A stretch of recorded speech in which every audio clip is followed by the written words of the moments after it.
Bonjour, je m'appelle Marie-André Lamontagne. Je dirige la programmation du Festival littéraire international Métropolis Bleue à Montréal, qui connaît sa 25e édition en 2023. Et la rencontre d'aujourd'hui s'inscrit dans l'espace professionnel sur le site du festival. Donc aujourd'hui, un essai va nous occuper au cours de la prochaine demi-heure. Je vais bien le cadrer à l'écran. Le fétiche et la plume, la littérature nouveau produit du capitalisme, c'est son titre et sous-titre, paru aux éditions Rivage. Il est signé à quatre mains, il est écrit à quatre mains et signé Hélène Ling et Inès Sol-Salas, toutes deux autrices par ailleurs en littérature, donc je les présente brièvement. Hélène Ling, vous avez publié 3 livres auparavant, chez Alia, chez Gallimard et puis chez Rivage, et vous êtes agrégée de lettres et vous enseignez à Paris. Inès Sol-Salas, vous êtes aussi agrégée de lettres modernes. Vous avez publié un premier roman en 2019 et vous avez enseigné en France et à l'étranger. C'est d'ailleurs en Turquie que nous vous retrouvons. Turquie avec la série Pays très éprouvé, comme nous le savons en ce moment. Alors nos pensées vont vers la Turquie et la Syrie.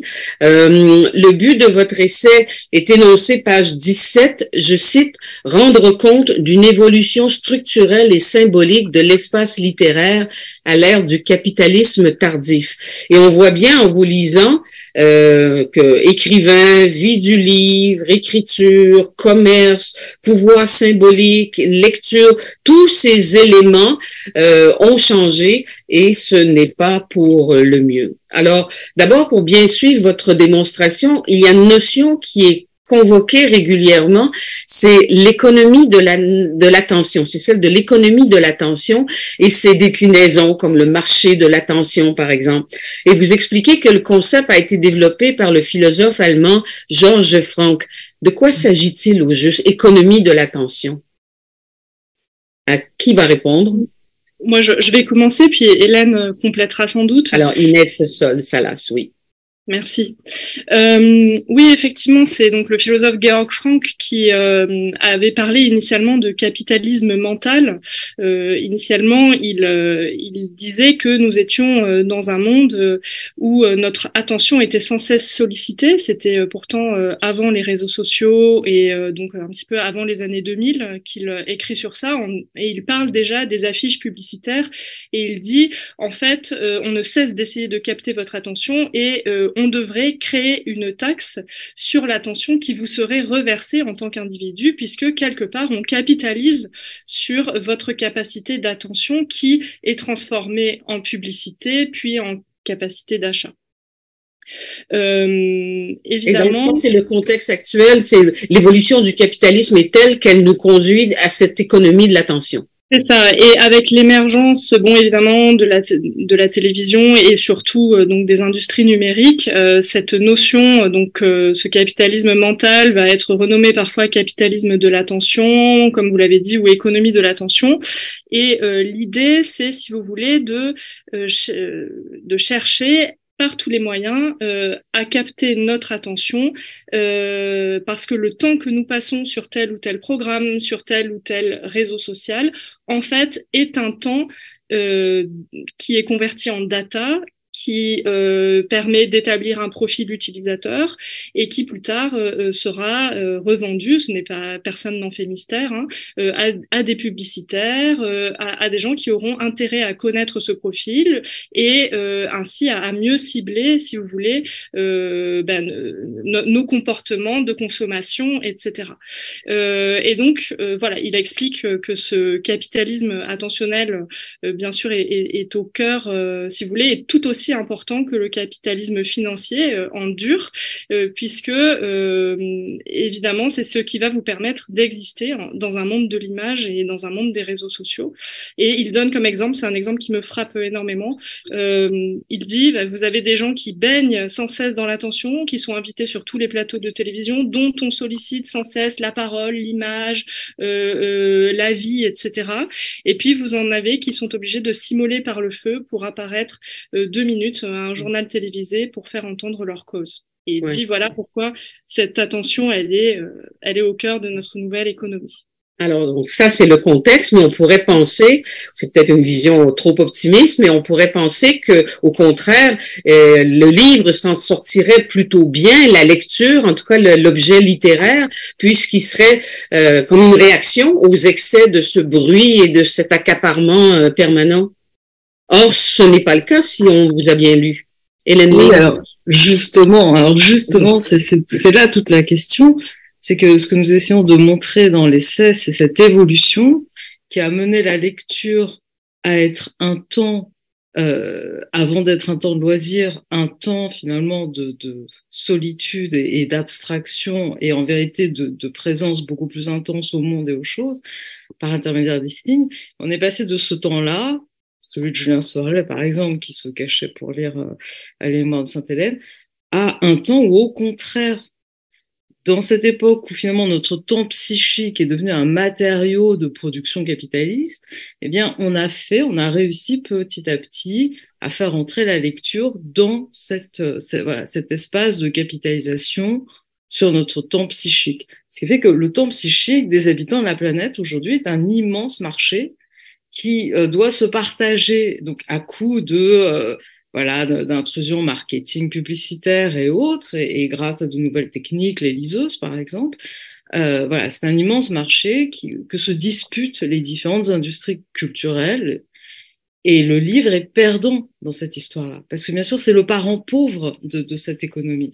Par rapport à Netflix par exemple, qui arrive à capitaliser des milliards d'heures d'attention, le livre, lui, essaye de jouer ses pauvres armes en mimant les autres productions, mais évidemment, il va devenir un petit maillon, si vous voulez, grâce à des allers-retours, par exemple au cinéma ou en série. Effectivement, il peut s'insérer.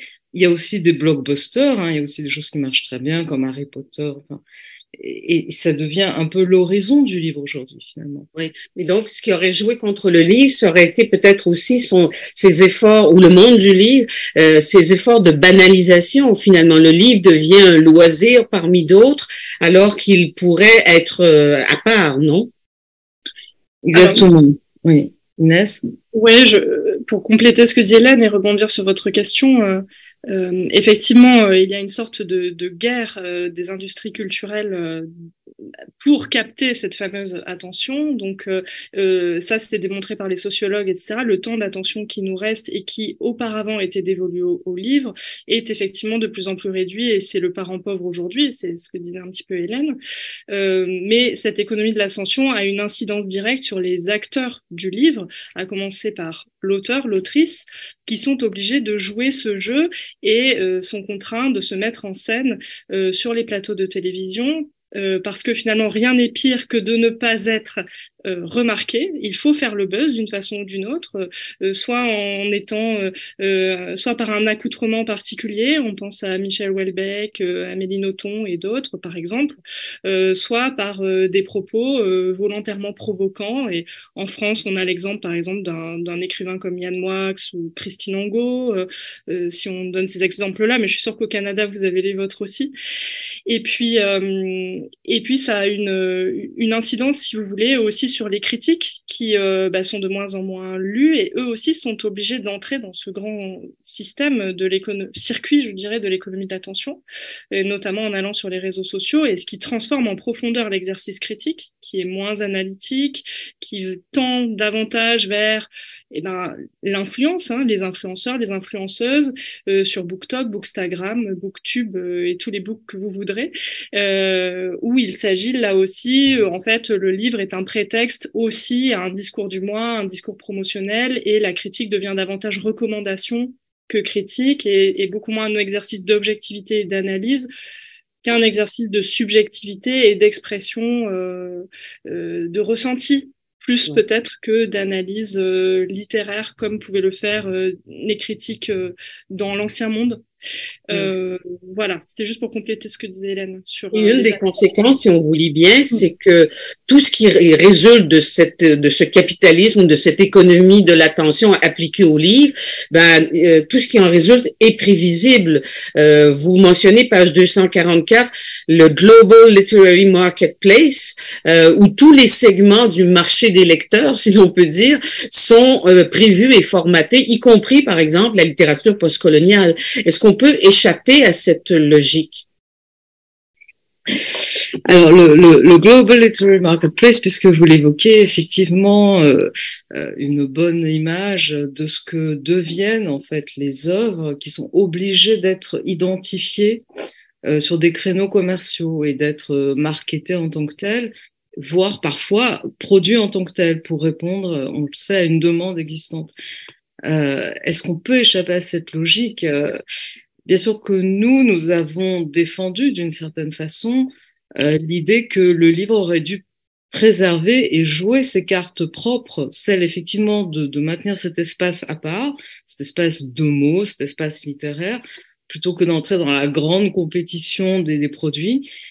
Mais bien sûr que de multiples acteurs, donc Inès parlait de la critique, bien sûr des écrivains, des écrivaines eux-mêmes, hein, en premier lieu peut-être, n'ont pas résisté, si vous voulez, à cette pression qui est une véritable pression économique, hein, dans une guerre économique, et où à la fois les éditeurs et bien sûr l'économie de la librairie que tout le monde défend et qui évidemment doit bien survivre. Cette pression immense les a fait s'engager et donc entrer dans ces logiques de compétition générale. Il n'en reste pas moins qu'il reste évidemment une sorte, on suppose, d'espace informel, d'interstice, de possibilités toujours pour des écritures d'exister pas en dehors du marché, puisque plus rien n'est en dehors du marché, il n'y a pas de dehors du marché, mais dans des, dans des interstices de liberté et qui sont payés au prix fort, au prix d'une relative, je pense, discrétion. Oui.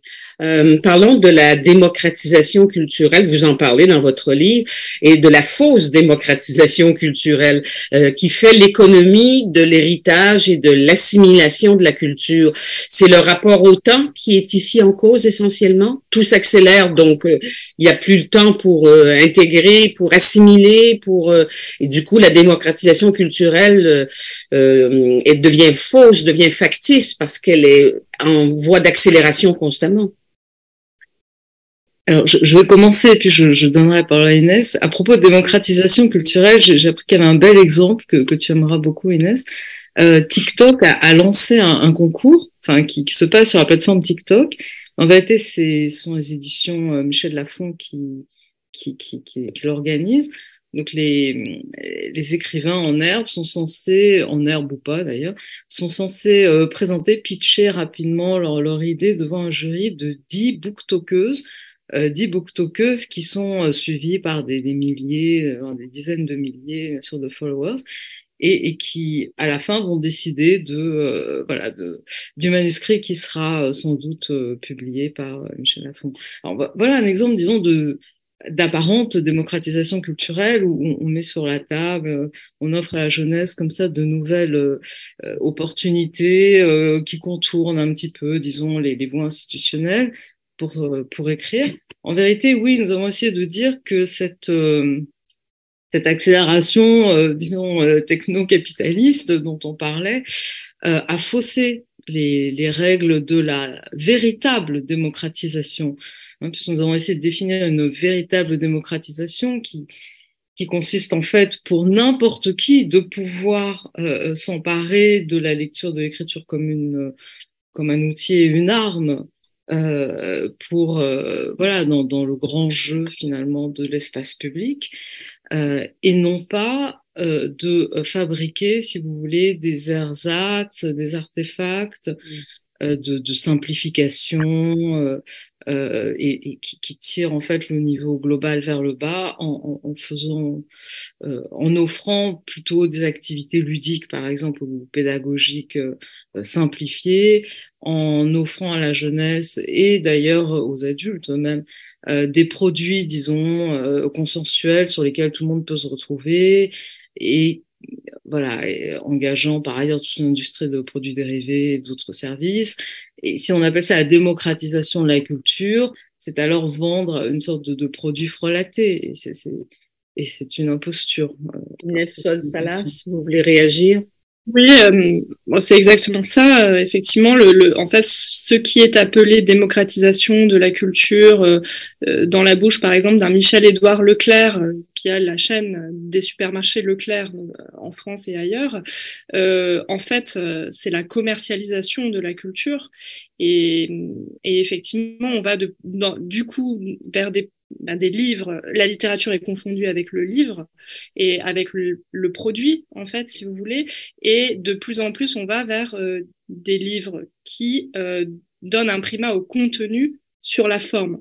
C'est-à-dire que, et pourquoi non pas parce qu'il y aurait une évolution des genres ou des pratiques stylistiques qui iraient dans ce sens, mais parce que le contenu permet d'être transvasé, si vous voulez, dans tout type de format. Si j'ai mon pitch, comme disait Hélène, eh bien, je vais pouvoir aussi le pitcher à Netflix, je vais pouvoir le pitcher pour telle adaptation, pour tel goodies, pour tel... et donc, si vous voulez, le livre n'est plus qu'un produit parmi d'autres et n'est plus qu'un pourvoyeur de contenu. Oui. Parlons de la surproduction. Vous rappelez que 20 à 25% de la production annuelle de livres, en France en tout cas, finissent au pilon, et c'est à peu près la même chose ici, et seulement 1% des manuscrits reçus deviennent des livres. La plus grande partie des livres qui paraissent sont ceux d'auteurs déjà connus pour toutes sortes de raisons d'ailleurs, et même ces livres-là tournent et sont éphémères. Et vous écrivez, page 94, que, je cite, l'obsolescence programmée des livres est encore tabou. Pourquoi cette impensée chez les acteurs du monde du livre alors qu'ils touchent à l'objet même de leur labeur? Inès, tu veux commencer peut-être? Non, vas-y Hélène, vas-y. Hélène, oui, sur le tabou du pilon qu'on avait comparé à la présence de la mort dans le tableau, bien sûr, c'est un impensé absolu qui correspond d'ailleurs à l'impensé de la mort dans nos sociétés, je pense. Cette obsolescence programmée, elle est taboue. Elle est connue pour tout ce qui est objet industriel, mais l'admettre publiquement sur le marché des biens symboliques, cela reviendra à admettre que nous avons justement bradé la valeur symbolique. Et ça, nous ne sommes pas encore à ce degré de cynisme, si vous voulez, qui consisterait à dire, effectivement, ce que tout le monde voit pourtant et sent, que nous avons industrialisé la marchandise culturelle. Et nous ne sommes pas prêts à l'admettre. Ça fait partie de l'hypocrisie du système. C'est très important. Oui, le chapitre sur ce qui est devenu la figure de l'auteur est accablant pour l'époque. Aucun écrivain, et puis il y en a un autre sur le style un peu plus loin, et c'est le même constat. Aucun écrivain un peu réputé, qu'il soit d'une famille esthétique classique, d'avant-garde, postmoderne, pompier, aucun n'est épargné et finit englouti dans ce que vous appelez l'esthétique de l'infra-kitsch du 21e siècle. Qu'est-ce qui serait la marque, selon vous, d'un style et d'un écrivain authentique? Bon, je vais reprendre la parole, mais Inès, tu compléteras. Bien sûr, oui. Hélène a plus travaillé sur ce chapitre, sur le style. Oui. Inès. Hélène, pardon. Nous avons essayé, oui, de parcourir un certain nombre de représentants de ce que nous avons appelé l'infra-kitsch stylistique, c'est-à-dire des auteurs qui sont un peu inconscients finalement de la façon dont eux-mêmes reprennent des formules souvent de la modernité, le plus souvent de la modernité, mais aussi parfois effectivement des écritures qui viennent carrément du 19e siècle, comme le nouveau roman historique, nouveau entre guillemets, enfin bref, l'infra-roman historique pour nous, et qui sont qui nie l'histoire des formes, comme si l'histoire des formes n'avait pas eu lieu, ce qui est une façon de se couper finalement aussi de ce que cette histoire des formes signifiait politiquement aussi. Et il nous semble que là, il y a une inconscience problématique, quelle que soit par ailleurs, la valeur possible de ces ouvrages. Il ne s'agit pas, bien sûr, de tout, de dire que rien n'a de valeur. Il s'agit juste de dire il y a un angle mort, un impensé, qui participe un peu de cette hypocrisie dont nous parlions tout à l'heure sur l'obsolescence programmée. Après, parfois nous citons quelques exemples d'écrivains que nous admirons ou que nous lisons, et cela cet espace-là existe toujours. Il ne s'agit pas du tout de dire aujourd'hui il est impossible d'écrire ou tout est à jeter, mais il s'agit de montrer comment l'espace public, disons, est envahi de façon artificielle par des valeurs fabriquées, parce que nous avons appelé une fabrique de la valeur, et qui, elle, est bien pensée, bien rodée, pour promouvoir un certain nombre de figures publiques, donc Inès en a cité quelques-unes. En revanche, un écrivain authentique, alors Inès et moi essayons d'écrire par ailleurs, nous essayons comme nous pouvons, un écrivain authentique a parfaitement toute la liberté et l'espace de le faire. Eh bien, c'est sa vérité. Enfin, pour le définir brièvement, rapidement, c'est un écrivain qui prend le temps de faire une véritable recherche de son propre objet d'écriture, par exemple. En dehors d'une attente du marché. Si vous voulez, voilà. Mais le problème, c'est d'arriver à échapper à une standardisation vers laquelle on est plus ou moins conduit et conduite, qu'on le veuille ou non, y compris notamment, et c'est le plus gênant pour la littérature, la standardisation de la langue, qui ne va que s'accélérant avec les derniers outils comme ChatGPT et compagnie. Et donc voilà, je pense que toute la question de l'écriture, c'est justement de revenir à une écriture à soi, à un à part soi de l'écriture, à une façon particulière d'habiter la langue, et voilà, si qui est métaphorique, qui parfois est moins intelligible, qui n'est pas forcément la langue que nous parlons tous les jours, plutôt que d'aller vers une littérature telle que aussi les maisons d'édition parfois y invitent, qui serait lisible. Ouais. Vous voyez, c'est-à-dire, c'est ce qu'explique une critique qui s'appelle Sylvie Ducas, qui a beaucoup écrit sur l'économie des prix, etc. Et elle dit, c'est le tribunal bienfaisant du lisible, où l'on nous dit non pas ce que vous devez lire ou ce que vous devez écrire, mais ce que vous pouvez lire. Donc, voilà. Et en fait, c'est ne pas perdre de vue cette phrase de Jérôme Lindon qui avait dit un jour que le livre, et ça c'est une autre époque peut-être, mais pourtant elle devrait pouvoir exister encore cette époque, que le livre était le seul objet le seul objet qui créait sa propre demande dans une logique capitaliste, qui créait sa propre demande. Alors je trouvais que c'était très juste et c'est un peu perdu de vue, on va dire, ces derniers temps. Dernière question, vous aurez chacune 1 minute pour y répondre. Votre conclusion est que tout va sans doute disparaître, mais qui sait, je cite, si la renaissance de la littérature n'aura pas lieu, je cite encore, par-delà le cadavre de la machine à produire, page 342. Est-ce rêverie, optimisme, utopie? À chacune de répondre. Alors, en 1 minute. Oui. Vas-y Inès, commence. Vas-y. Non, mais moi je pense que ce qui pourrait mettre fin à ça, c'est des raisons très concrètes qui sont en train d'advenir, comme la crise du papier, par exemple, qui fait qu'aujourd'hui, un livre par exemple, les livres pour enfants ou les livres illustrés que vous produisiez à l'équivalent de 3 €, aujourd'hui sont produits à 7 €. Donc évidemment, peut-on produire autant quand les coûts de production sont aussi élevés? Et forcément, ça entraîne, et ça l'entraîne déjà en tout cas dans l'édition française, une réduction de la production. Et je pense que ce seront des contraintes extérieures qui pousseront peut-être à réviser ces dogmes de la surproduction, de la concentration, etc. et à aller peut-être vers revenir à une littérature authentique, enfin. Voilà, ça c'est mon avis. Ce ne serait pas un retour en arrière pour autant, non, un retour au mécénat, par exemple, ou à des formes déjà existantes qui avaient existé. Ouais. Oui, alors pour rebondir sur ce que dit Inès, je pense aussi que ce sont des aléas historiques, tout simplement, qui vont changer la donne de la grande machine à produire des textes standardisés. Et ce marché ne tiendra pas plus que d'autres au bout d'un moment pour plein de raisons internes, externes, de contradictions diverses, et aussi de l'introduction de l'intelligence artificielle comme acteur à part entière de ce marché. Par exemple, Google a appelé quand même sa dernière trouvaille BART, qui veut dire, enfin, que bien sûr vous connaissez bien dans le monde anglo-saxon, par lequel on désigne couramment Shakespeare, le poète. Tous ces éléments vont profondément changer la donne, et je ne perds pas, moi personnellement, la confiance et la foi en la capacité de l'esprit humain à tout réinventer à partir d'une autre situation donnée. Il suffit qu'on se retrouve effectivement un moment déconnecté autour d'un feu, à remettre en marche notre potentiel imaginaire et notre potentiel de verbal pour réécrire l'Iliade et l'Odyssée.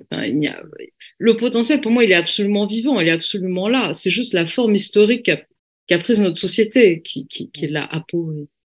Je suis sûre qu'il y a des gens qui nous écoutent, qui pensent comme vous, qui ont cette vision, cette confiance en l'humanité, malgré le capitalisme tardif que nous connaissons. Hélène Ling, Inès Solsala, je vous remercie. Alors, je rappelle le titre de votre essai inquiétant et salutaire et optimiste.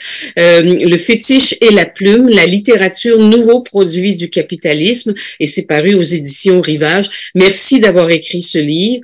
Merci d'avoir accepté d'en discuter aujourd'hui. Et longue vie à ce livre et à ceux que vous écrirez. Merci à vous. Merci beaucoup.